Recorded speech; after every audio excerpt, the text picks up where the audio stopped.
Tom? Yeah, come on in. Morning. Good to meet you. What's your name? Andrew. Oh, hi. Nice to meet you. Good to meet you too.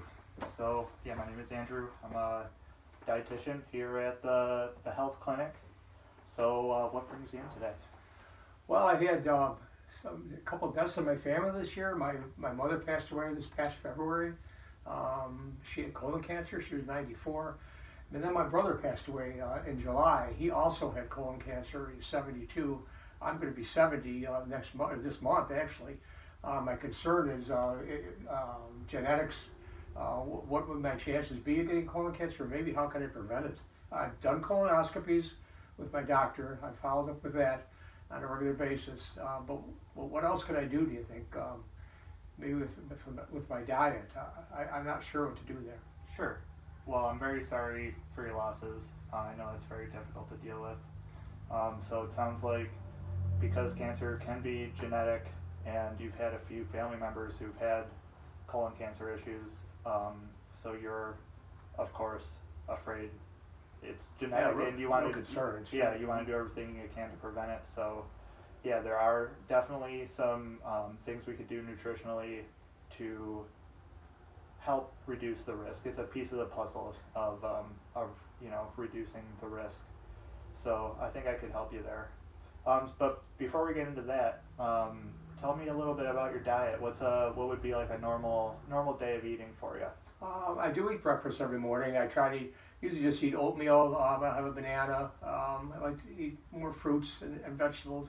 For lunch, there's a lot of times just grab a sandwich, maybe a ham sandwich or something like that, and then I try to stay away from chips. But then for dinner, I don't know. I do like my steak. I like my hamburgers. Probably maybe 4 nights a week that I'll have a hamburger, or I might go out and grab a bite. Okay. So okay. What about physical activity? Do you exercise at all? Do you get out and? That's more. I really need to push myself to do that. I'm not one to join a gym. So I'm not really what sure I can do in the house or in the home, but I guess I really need probably to make that a priority. What would you suggest, or how would I start? Sure. So there's a guideline that we like to follow for exercise. I could definitely give to you if you'd like. So for exercise, they recommend 150 minutes or more of moderate intensity. So that would be, anything that gets your breath moving a little bit, and then or you could do 70, that's per week, or you could do 75 minutes per week of vigorous exercise, which is more like jogging at a fast pace. So I would say before you start any exercise routine, talk to your doctor first, and he could probably give you an indication of how hard to exercise. But if you want to exercise, you can definitely do it at your own home. Yeah, it doesn't take much. There's YouTube videos that can help. You can go on YouTube, has that. Oh, that's good to know. Absolutely. Okay. So you won't need to go to a gym. You can, as long as you get out and move, it's good for you, essentially. So just maybe if I do 30 minutes a day would be something I could do. Okay. Absolutely. Okay. That would be amazing. I think I could make time for that. Then I don't have to get in the car and go to the gym and all that extra. Right. Okay. If that works for you, that would be a great improvement right off the bat. That's great. Of course. Okay. Do you drink alcohol, smoke? I did smoke for a number of years when I was younger, but for the last 30 or 40 years I quit. My doctor still keeps track of that because they wanted to have that on my chart that I was a smoker at one point in my life. Alcohol just on occasion. Okay. I do limit that pretty much. Yeah. Okay, that's no problem. All right, so I do have some recommendations for diet if you'd like to hear them. Sure. Okay. So one thing we like to do for cancer prevention, for nutrition, is fruits and vegetables. And it sounds like you're doing great with that. So I wouldn't make a change there. Keep it up. Fruits and vegetables it's just a healthy way to eat overall. Drinking alcohol every once in a while is fine. It's when you drink it in excess that's a problem. So enjoying a drink in moderation every once in a while is fine too. Good. So there is the red meats and processed meats can be problematic for cancer.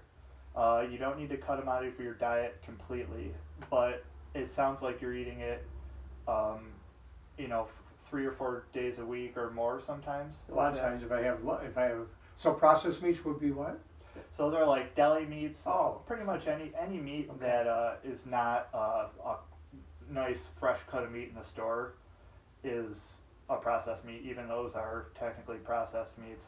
So those and red meats have been shown to kind of increase cancer. And like I said, you don't need to cut it out of your diet completely, but if you're eating them often, reducing them is one way you could maybe. What can I do in place? Or? Sure. So instead of red meat, you could try maybe chicken or fish. Is there any other meats that you like? I could definitely eat some more fish. I do like fish. I just kind of eliminated from my diet. But that would be something I could certainly add, and that would give me the protein that what I need. I know red meat's pretty high in protein, but Absolutely. Okay. Fish does have good protein. It also has very healthy fats that are good for your heart health as well. So added bonus, right? oh, good. Okay. So what do you think, with the information I've given you, what do you think would be a good goal for you? Well, definitely if I could cut back on the red meats, maybe if you know, or would you have any recipes that maybe you can help me with? Sure. Because fish, I'm not sure exactly how to prepare fish in a lot of different ways. So if I could cut back on 2 meals a day or 2 meals a week on red meat, maybe cut it down to just two evenings or something like that, I certainly think that would help. Absolutely. So after, I'd be happy to get you some recipes. I can grab them for you right after we're done talking Oh, that here. would be great. Okay. Absolutely. And then for exercise, what do you think you'd be able to, after you talk to your doctor, do you think you'd be able to maybe incorporate some exercise? I think I could certainly do maybe 4 or 5 times, especially a 30-minute slot. I think I could do that. Yeah, I'll definitely talk to my doctor about that. Okay. Okay. All That's right. been real helpful. Absolutely. So what are our goals here? So reduce. Come back up, reduce the consumption of red meat, at least in half. Make it maybe 2 nights a week. Perfect. Definitely cut out processed meats. I didn't realize that they were so bad for you. And then increase my exercise. And then if I stay with the tests that I need to complete with the doctor, I should be well on my way. Right. Maybe alleviate some of this concern I've got. Right. Yeah, and for exercise, ramp up slowly. You don't have to do 30 minutes a day right off the bat. Maybe, you don't have to shoot up to 150 minutes right off the bat. Maybe try 30 minutes 3 times a week.